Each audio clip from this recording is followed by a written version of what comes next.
Diletos amigos, saudações a todos.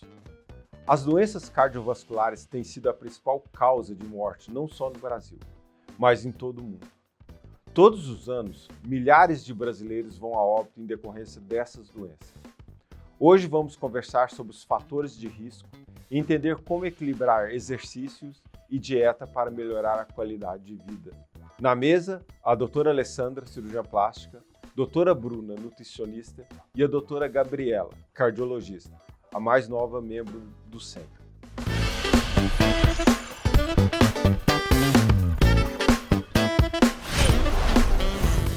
Gabriela, quais são os fatores que têm alguma influência na saúde cardiovascular? Bom, vamos lá. Acho que o mais importante em relação a esse tema é a gente lembrar que as doenças cardiovasculares são as que mais matam hoje em dia, né? Então, primeiro, ressaltar aí a importância da gente valorizar esse tema, falar sobre isso e ter esse conhecimento, né? E o mais interessante é que, mesmo sendo uma das que mais mata, ela é grande parte prevenível por hábitos de vida. Pois é, vida normal. Coisa simples, né? Então, talvez vida não tão normal. Mas minimamente saudável, né? Então, quando a gente fala, por exemplo, dos principais fatores de risco, a gente está falando, por exemplo, de sedentarismo, né?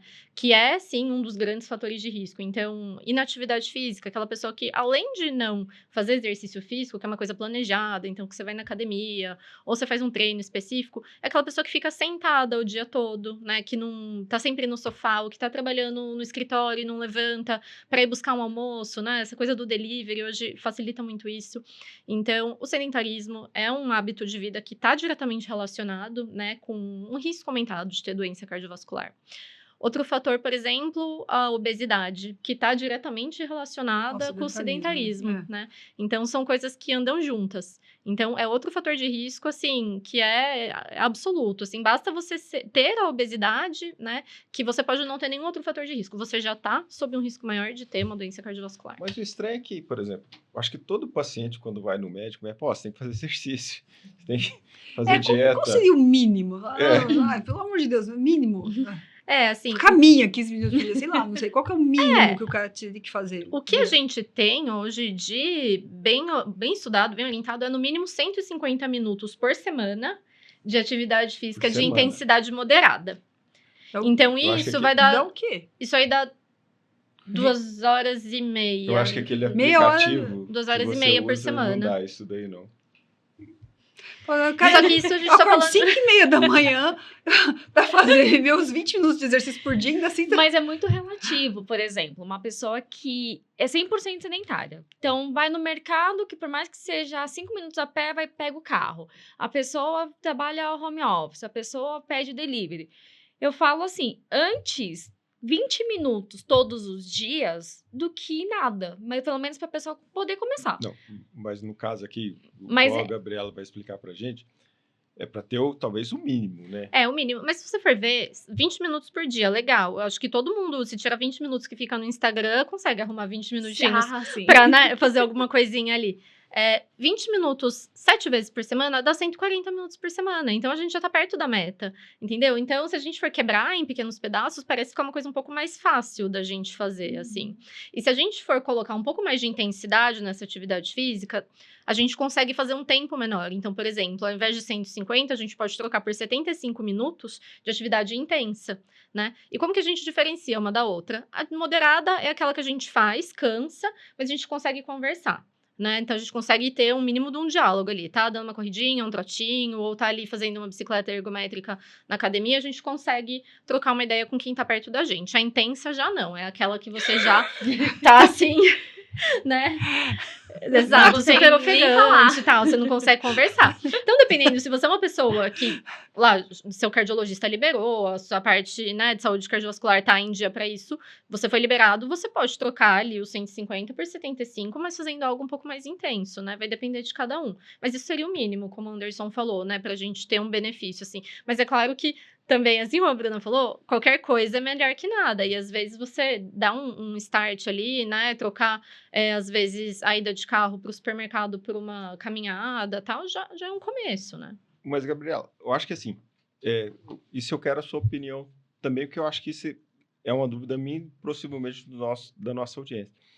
A importância de se ir ao médico, principalmente ao cardiologista, para ele definir essa atividade física.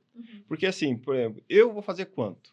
150? A Alessandra, sei lá, 160, e a Bruna 200, não sei. Sim. Isso Como que a gente define isso?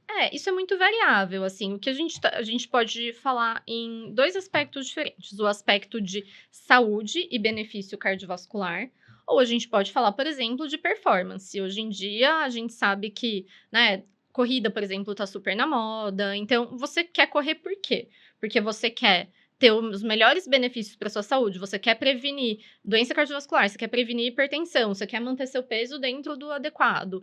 Ou então, não. Eu quero correr uma maratona para baixo de 3 horas. Então, são coisas totalmente diferentes. Exato. Então, assim, quem é você? Quem é o paciente? Quem é a pessoa que tá vindo me procurar? Então, não, eu só quero ter os benefícios de saúde. Poxa, se a gente conseguir manter em torno desses 150 moderados, tá muito legal.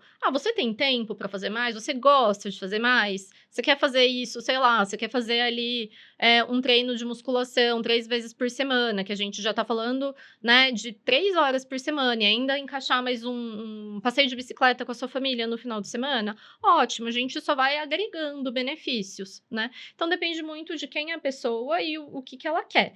Teoricamente, não existe um limite de segurança, assim, não, passou disso, faz mal.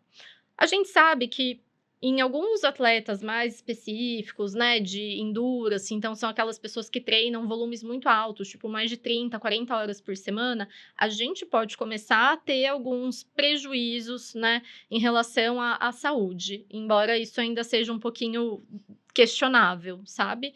Mas isso não é a realidade da absoluta maioria das pessoas. Então, para a maioria das pessoas, eu diria, quanto mais, melhor. Né? Se puder. E aí vai depender da vida de cada um, da sua rotina, né? A gente Bruno, sabe que... No caso de específico para essa pessoa também que fala, eu quero ter uma dieta porque eu quero me preparar para alguma coisa. Que opinião ou conselho você daria? Eu entraria também no mesmo método que a doutora acabou de falar. Perguntar como que é. Primeiro, pergunta a rotina da pessoa também e qual o horário que ela conseguiria encaixar aquela atividade física, né? Então, hoje, pelo menos em consultas, né? Eu vejo muitas pessoas que conseguem encaixar, 3 vezes na semana, 1 hora por dia.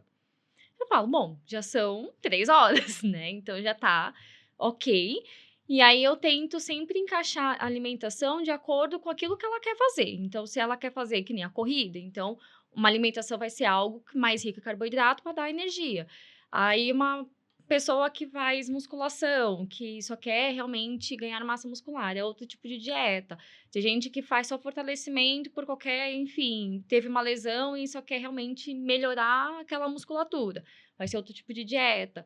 Então, depende muito da intensidade que a pessoa também faz naquela atividade. Então, a pessoa, eu só faço caminhada, né? 30 minutos todos os dias. Então, a caminhada não precisa de uma dieta tão específica porque ela não tá tendo muito esforço.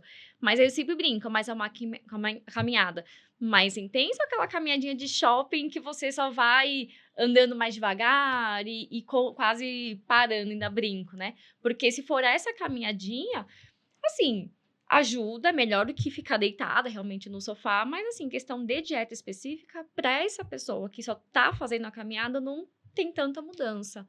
É tudo uma questão realmente da intensidade. Por outro lado, aquele meu paciente maratonista que vai correr para menos de 3 horas é um outro mundo, né? Não, é a gente fica diferente. nessa coisa do low carb que tá, né, super na moda e babá. E a gente que faz esse tipo de esporte, a gente sabe que é o contrário, assim, não, é muito carboidrato. É um protocolo totalmente diferente. Então, tem gramagens de carboidratos para poder tá passando. Então, vamos colocar uma pessoa que corre uma maratona.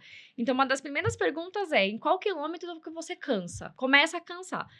Eu começo a cansar quando eu tô no 4 quilômetros. Então, quando você estiver no 4 quilômetros, você vai tomar um gel de carboidrato, ou você vai tomar uma palatinose, exemplo, que é um suplemento que é de carboidrato, que vai dar uma energia a mais. Então, a pessoa precisa de carboidrato. Só que não é só durante a corrida. A preparação para esse paciente já vem antes. Também, um dia antes, uma semana antes, então tem todo um protocolo, todo um preparo para aquilo. Então, a questão de carboidrato para essa pessoa específica que corre é extremamente importante, por conta que precisa de energia. Cortar esse carboidrato para uma pessoa que corre, a pessoa vai chegar, sei lá, numa maratona que tem 42, vai chegar, sei lá, no 10, não vai nem vai terminar. ter câimbra. Não vai terminar, vai ter câimbra, vai ter fadiga. Ou vai perder muita performance, né? Não vai conseguir o resultado que ela quer. Uma dúvida que eu tenho, dúvida não, né? Um ponto que eu coloco aqui, é que a gente tem falado o tempo todo, o paciente precisa de uma avaliação cardiovascular, você precisa fazer exercício. É como se você transformasse essa situação, que seria um estilo de vida, em uma doença. Tipo assim, olha, aliás, você não ter um estilo de vida em uma doença, né? De você colocar... Porque, na verdade, isso deveria ser o normal. De fazer atividade física, Justamente. né? Com certeza. Eu não E sei hoje como Então, mas acho se que as meninas estão falando em termos de performance, de coisas que você pode melhorar em performance, não é? Não só disso. Isso a gente entendeu. Que para performance ele precisa de algo mais. Mas estou falando por um humano médio. Igual eu, igual você, por exemplo. Falar, hoje eu tenho que fazer exercício. Talvez é a falta de entendimento de que o exercício, como um lifestyle, um estilo de vida, ele não tem que ser, digamos, doloroso, mas sim uma parte da sua Mas rotina. sabe o que eu vejo hoje, pelo menos em relação a isso? É a rotina que as pessoas estão tendo. Então, hoje as pessoas estão acordando muito cedo para trabalhar, aí trabalham às 8, 9 horas, aí dependendo da pessoa, tem aquele estilo que pega condução, e aí pega 3 conduções, por exemplo, aí demora, 2 horas para chegar na sua casa. Jornada de trabalho A muito jornada longa, acaba sendo muito grande, que a pessoa literalmente só quer chegar na casa dela e quer descansar, literalmente, porque a rotina, a jornada dela até ela chegar na casa dela já foi muito pesada. E eu vejo muito isso. E por mais que a gente, eu pelo menos, né? E a doutora com certeza deve fazer a mesma coisa, tentar colocar importância. Para eles, o dormir é o mais importante do que fazer os 30 minutos de qualquer coisa. Então, é difícil colocar a partir do momento quando você também não vê a rotina de cada pessoa, porque Então, acaba sendo diferente. Mas, assim, o que a gente está conversando aqui, e eu vou até pedir a opinião da Gabriela para isso, é justamente a gente colocando alguma situação e falar assim, não, eu prefiro dormir do que exercitar, sabendo que exercitar, pelo menos esse mínimo que foi dito aqui, contribui com a qualidade de vida dela. Eu ia comentar justamente isso, que é muito interessante quando a gente pega paciente assim no consultório, eu lido muito com isso, quando vira a chave do exercício. Isso quer dizer o quê? É aquele momento em que o exercício deixa de ser uma obrigação, uma coisa sofrida, igual o Anderson estava falando, e vira algo essencial na vida da pessoa. E a gente vê muito disso. Só que depende muito também, acho que um fator que é importante para isso é a pessoa achar o que ela gosta de fazer. Porque hoje em dia fica tudo muito na caixinha, né? Você precisa ir pra academia, você precisa ir na musculação, você tem que fazer as aulinhas da academia. Gente, tem tanto esporte. O que você fazia quando você era criança, que você curtia? Você andava de bicicleta na rua com seus amigos? Você jogava bola? Quer dizer, acha alguma coisa que você curte mesmo. Isso já é o primeiro passo pra você achar alguma coisa que goste. Então, eu acho que as pessoas precisam achar alguma coisa que faça sentido com quem elas são, né? Não adianta uma pessoa que é super introvertida querer participar do futebol de fim de semana, né? Assim, eu não sei, mas, por exemplo, paciente pediátrico, né? Como você convencer uma criança realmente que ele tem que fazer um exercício sem ser jogar videogame? Aí eu já sou da opinião que não tem que convencer. Criança tem que obedecer aos pais, assim, né? Então, eu vou até perguntar para a Alessandra se ela tem 2 perguntas para a Alessandra. Qual seria a motivação, né, o convencimento dessa criança? E 2, assim, que talvez a Alessandra tenha aquele público, né, que quer ser fitness, né, igual vocês falam, mas sem o ônus de pelo menos, e eu acho que nem isso é suficiente, em 30 minutos de exercício por dia, né? Que isso, minha mulherada só quer fazer uma lipo e já fica boa. Justamente. E agora que pode botar gordura dentro do músculo? Então eu acredito que ela pensa que fazendo lipo, a saúde cardiovascular dela vai estar ok. Não, você vê, uma questão... Mas são assuntos que eu não abordo, né? De repente, assim, embora eu sempre ache que, eu brinco, eu não fiz plástica só, né, pela plástica, pela parte estética. Você fala, se não é para mudar a vida da pessoa, isso não vale a pena. Então, mesmo na parte estética, eu sempre estimulo, mudança de estilo de vida, né? Toda essa parte. Mas realmente não é fácil hoje, com o imediatismo que a gente quer, né? Entre fazer exercício milhões de vezes, Mas eu pessoalmente, é a opinião pessoal, né? Eu acho mais bonito um corpo natural do que um corpo esculpido. Não acho que aquilo fica bonito, né? Realmente, assim, mesmo o, o, o muito seco, muito marcado e tal, se você realmente não tem a ondulação normal de uma musculatura desenvolvida, eu acho que fica feio. Mas É gosto, né? é gosto, né? É. Então, assim, não necessariamente vai ser de uma população toda. Mas, assim, mudou um pouco a percepção, assim, que antigamente não, antigamente é feio falar, né?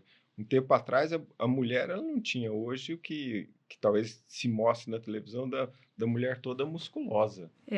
São os padrões estéticos que vão mudando eles com vão o tempo, mudando. Mas né? eu acho que também a questão da mídia de hoje em dia tá muito mais forte do que há uns anos atrás, né? Vamos falar dessa forma, né? Então, os padrões também vão mudando, né? Acho que os padrões vão mudando mudam, e a com certeza, exposição, né? nossa, é cada vez maior, né? Na verdade, acho que antes ficava mais limitado à TV, revista e tal, e hoje, a qualquer minuto que você pega seu celular e dá uma olhadinha no Instagram, você é bombardeado com imagens, né? Sim. Então, acho que tudo isso impacta, né? E Isso impacta, acho que no imediatismo também, que a Exato. Alessandra falou, né? Da E- pessoa olhar e falar, não, eu quero isso agora. Isso, E pra- não aguento esperar. E, por exemplo, para esse doente seu, assim, que ele fala, ó, doutor, eu acordo 5 horas da manhã, pego 2 horas de condução, vou trabalhar do outro lado da cidade, chego 9 horas e quero só dormir. E aí, qual é a solução de atividade física? Fala, olha, seu coração já... É complexo, né? Porque, assim, a pessoa precisa encarar aquilo como uma prioridade. Assim como uma prioridade ela se alimentar, ela ter horas de sono. Mas a gente sabe que dependendo das condições socioeconômicas da pessoa, às vezes não vai dar para colocar uma coisa como prioridade. A gente sabe que, por exemplo, uma mãe no puerpério com um filho pequeno, às vezes não vai ter condição de colocar aquela meta, né? Claro que a gente sempre tem que tentar chegar no objetivo. Precisa, né? Educar o paciente, tentar explicar que aquilo tem que ser uma prioridade, mas nem sempre vai ser viável, né? E aí, dos argumentos é, poxa, é isso, 20 minutinhos por dia, você resolve o deve seu ter, problema. né? E antes a gente ficava muito, né? Isso é uma coisa que eu até estava comentando com os amigos cardiologistas. A gente sempre teve meio que aquela impressão que o atleta de final de semana era uma péssima ideia, né? O cara que saía e jogava uma pelada com os amigos no final de semana tinha mais risco de ter algum problema do que aquele que não fazia nada.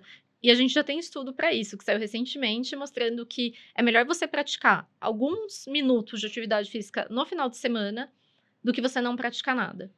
Então, se você trabalha de segunda a sexta, né, aquele horário maluco, tipo, sai às 5 horas da manhã de casa, chega às 9 da noite, se você tem um fim de semana livre, você quer marcar uma partida de futebol com seus amigos, você quer sair para pedalar com a sua família, você quer dar uma corridinha no parque com seus amigos, Já ajuda. já ajuda. Olha, Né? já mais muda esse viável. paradigma, né? Exato. Realmente, assim, a impressão que tinha era esse.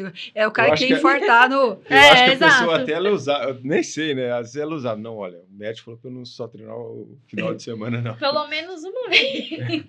É isso, tipo, cada vez mais a gente tá vendo isso, né? Que qualquer coisa é melhor que nada. E quanto mais, melhor. Mas aí vai ter que se encaixar na rotina de cada um. Não tem regra Não, pra e isso, né? engraçado que agora a gente tem que encaixar o exercício físico quando antigamente a gente era obrigado a caminhar e obrigado a fazer as coisas. A gente foi mudando o estilo de vida e agora nós temos uma obrigação a mais, porque antigamente era só fazer Exercícios físicos, assim, por exemplo, vou na padaria, aí eu ando 5 minutos. Agora eu vou no supermercado. Isso E conta pedacinho. assim... Nossa, é mais ou menos isso. É difícil, assim, quer dizer, Pô, Gabriel, libera aí. não, é aquela coisa que a gente tava falando. Pô, já tô indo Qualquer na coisa é padaria melhor que perto. nada. A Cecília me manda tomar banho gelado. A outra... Não tem uma folga, né? Pô, gente, as minhas idas na academia, pelo menos, de ir e voltar aos 10 minutos, já não conta, gente? Como assim? Então. Já fui até a academia. É que, na verdade, quando a gente fala, tem alguns tipos, a gente mistura tudo muito quando a gente tá falando no dia a dia, assim. Mas existe uma definição conceitual, uma diferença conceitual entre atividade física e exercício físico. Atividade física é qualquer coisa que a gente faz para se movimentar. E aí inclui ir caminhando até a padaria, né? Pegar a bicicleta para ir, sei lá, ali buscar o filho na escola, alguma coisa assim. Isso é atividade física. E atividade física é melhor do que inatividade física, né? Mas quando a gente fala de benefícios para a saúde, o ideal é que a gente tenha exercício físico. O que é o exercício físico? É uma atividade física estruturada e planejada. Então, não é simplesmente sair caminhando e, enfim, sem ter um planejamento, né? Exige um planejamento. Quer dizer, você vai caminhar por quanto tempo, quantas vezes na semana? Você vai na academia, você vai fazer quais séries de exercício, com que repetições, com quais cargas. Então, isso que a gente fala de exercício físico é uma coisa planejada e estruturada. Isso é diferente da atividade física, que é simplesmente, sei lá, às vezes cuidar do jardim, às vezes fazer uma faxina na casa, é atividade física, mas não é exercício físico. Então, é diferente a gente planejar o nosso exercício e não fazer simplesmente uma coisa sem planejamento e tudo mais. Assim, uma pergunta. Para o coração, óbvio, né? Valeria mais a atividade aeróbica ou se você fizer lá musculação também? A gente também já tem resposta para isso na ciência hoje. E o ideal é você combinar os dois tipos de modalidade. Então, ter o treinamento aeróbico, que é o que mais traz benefícios cardiovasculares. Então, é o que aumenta a sua resistência, né, a aptidão cardiorrespiratória, é o que traz mais benefícios em termos de prevenção mesmo de doenças crônicas. Mas a gente sabe também que o treinamento resistido, o fortalecimento é fundamental e também traz seus benefícios. Então, o ideal é a gente ter uma combinação dos dois tipos de exercício, né? Então, não dá para fazer só o cardio ou fazer só a musculação. O ideal é mesclar as duas coisas, né? E Bruna, para o coração, tem alguma dieta específica? Tem alimentos que acabam auxiliando, sim, melhorando, não vou falar que melhorando, mas que ajudam, né, na questão a ter melhor circulação sanguínea, que eu acho que seria, a melhor palavra para falar, porque pro coração, um coração específico, é a circulação sanguínea que ajuda, né, questão de bombeamento e tudo mais. Eu sempre falo, alimentos ricos em gorduras boas, né, que algumas pessoas falam, mas quais são as gorduras boas? Ricas em ômega 3, por exemplo, né? Então, abacate, azeite, né? Tem alguns tipos de azeites, né? Que eu sempre falo que o extra virgem acaba sendo uma das melhores opções. As castanhas mesmo, os oleaginosos de uma forma geral, acabam tendo essas gorduras boas porque acabam diminuindo as gorduras ruins nos nossos vasos, né? E aumentando o bom para dar aquela limpeza de uma forma geral, né? Então, esses alimentos acabam auxiliando bastante, né? Então, os peixes também, né? Que acabam também sendo ricos em ômega 3 e, claro, né? Evitar qualquer alimento que seja rico em gorduras, né? Então, que sejam frituras, ou até mesmo as gorduras aparentes das carnes, por exemplo, os açúcares também, que acabam piorando mais a situação. Mas pensando no coração, alimento antioxidantes também ajudam bastante. Então, frutas vermelhas, então, morango, mirtilo, framboesa, amora, por exemplo, ajudam bastante. Então, colocar esses alimentos de uma forma geral já está contribuindo bastante, né? Para bombeamento sanguíneo para o coração. Então, o coração já fica feliz. Acho que o legal disso é basicamente, acho que quando a gente começou o podcast, a gente estava falando de fatores de risco, né, para doença cardiovascular. E um dos que acho que entra nessa questão aí, puxando esse gancho, é a dislipidemia, né, que a gente não comentou. Mas é basicamente o aumento do colesterol no sangue, que é outra coisa que está diretamente ligada com hábitos de vida, principalmente de alimentação, né, Bruna? E o principal também, né? Diminuir o sal também. O sal com a hipertensão. Pra hipertensão. Né? Então, já diminuir o sal já ajuda também bastante pro coração. Mas esses alimentos que você falou, né, nessa dieta, lembra muito, por exemplo, dieta low carb, né?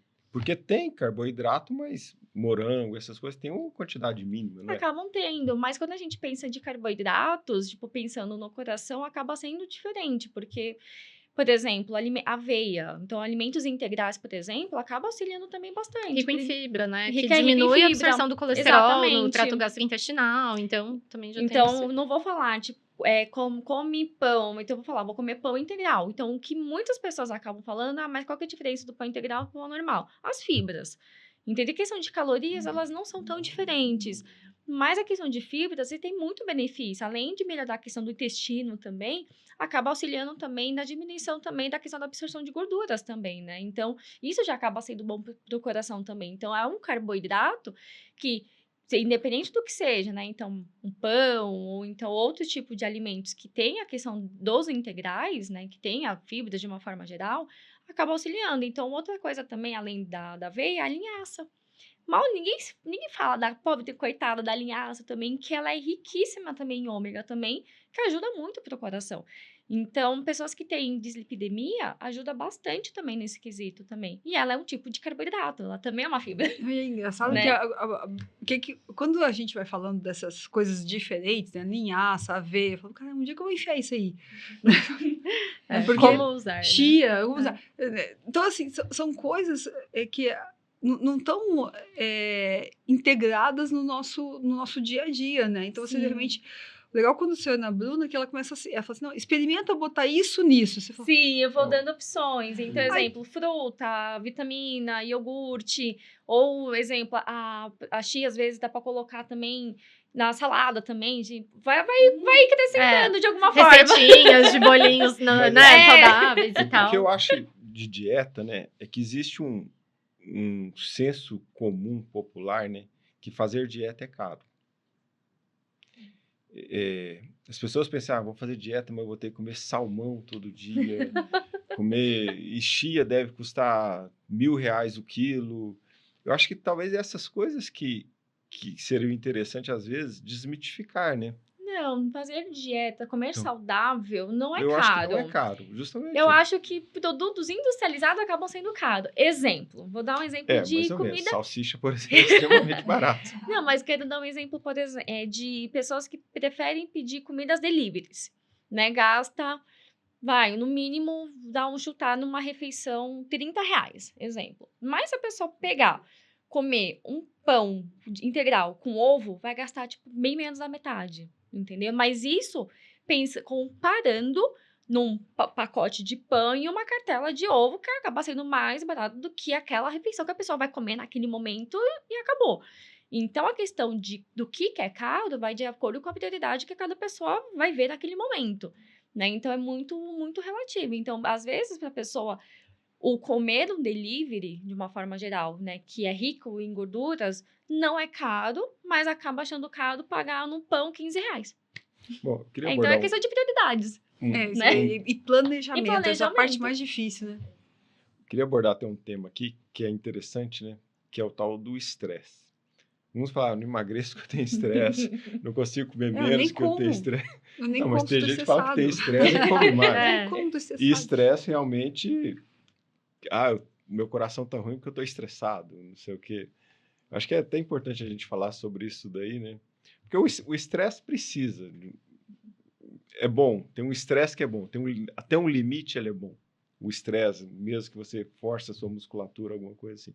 Mas é desse outro estresse, né? Que as pessoas às vezes colocam como impeditivo para um acompanhamento cardiológico ou até para uma dieta. Né? É muito como cada um reage ao estresse, né? A própria Alessandra falou, eu nem consigo comer. Tem gente que desconta tudo na comida, então vai muito de como cada um reage a isso, né? O estresse por si só, não dá pra gente dizer, o estresse piora o coração, não é isso, né?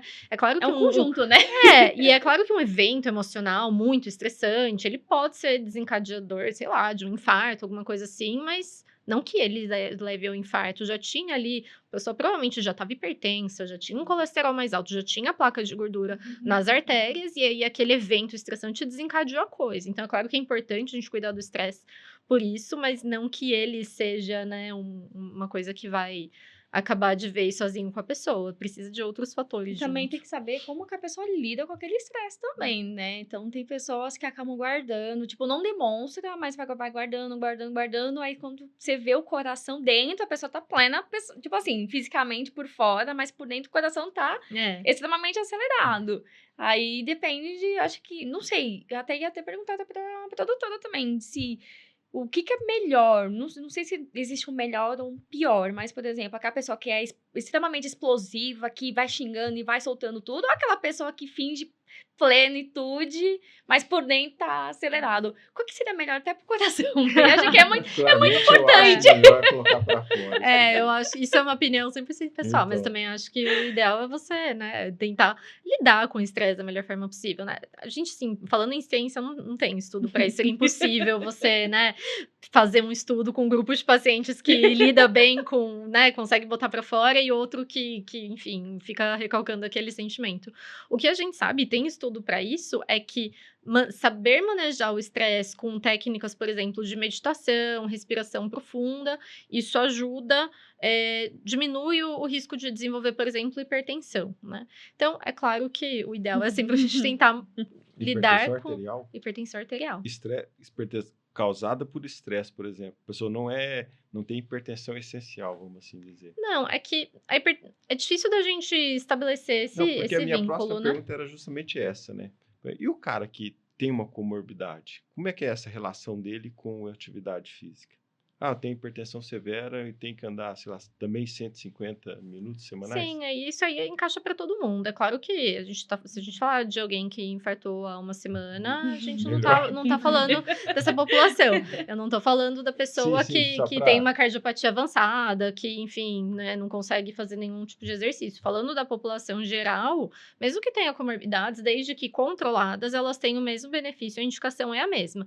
Quando a gente fala de hipertensão, tem alguns limites de pressão que a gente precisa estabelecer em termos de segurança, porque a gente sabe o quê? Que a atividade física aumenta a pressão arterial, isso é fisiológico, igual qualquer, enfim, resposta do nosso corpo. A gente precisa aumentar a pressão arterial para aumentar o fluxo sanguíneo para os músculos, para o pulmão e tudo mais, e a gente conseguir desempenhar aquele exercício.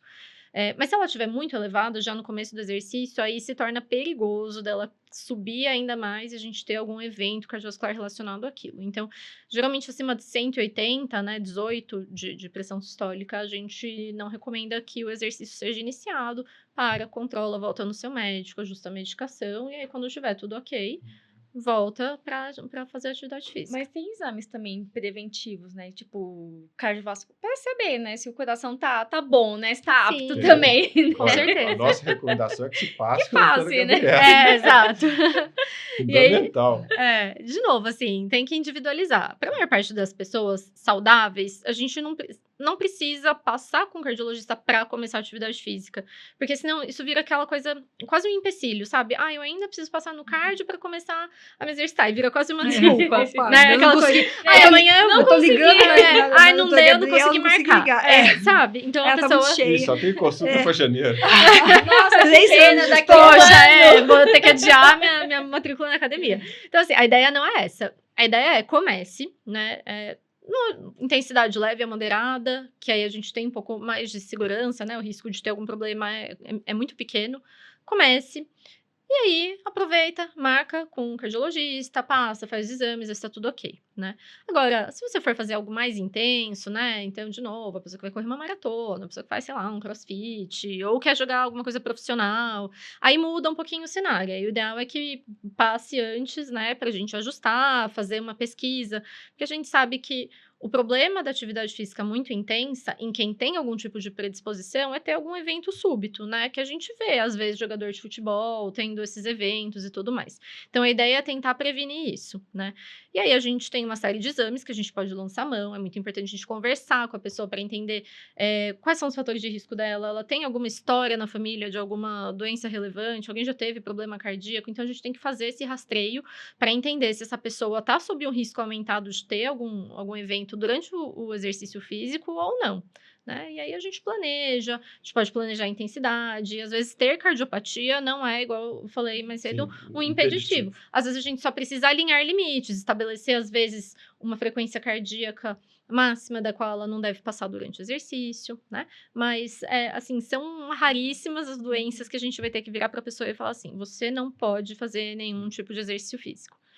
Né? Na pior das hipóteses, a gente pode até, sei lá, golfe, entendeu? Mas golfe eles falam que anda muito também. Pois jogos de xadrez, tem jogos assim mais técnicos, né? Ainda cabe. Bom, acho que tivemos uma excelente conversa aqui. Agradeço a presença da senhora, muito obrigado. Agradeço a nossa audiência e até o nosso próximo 100cast. Muito obrigado a todos.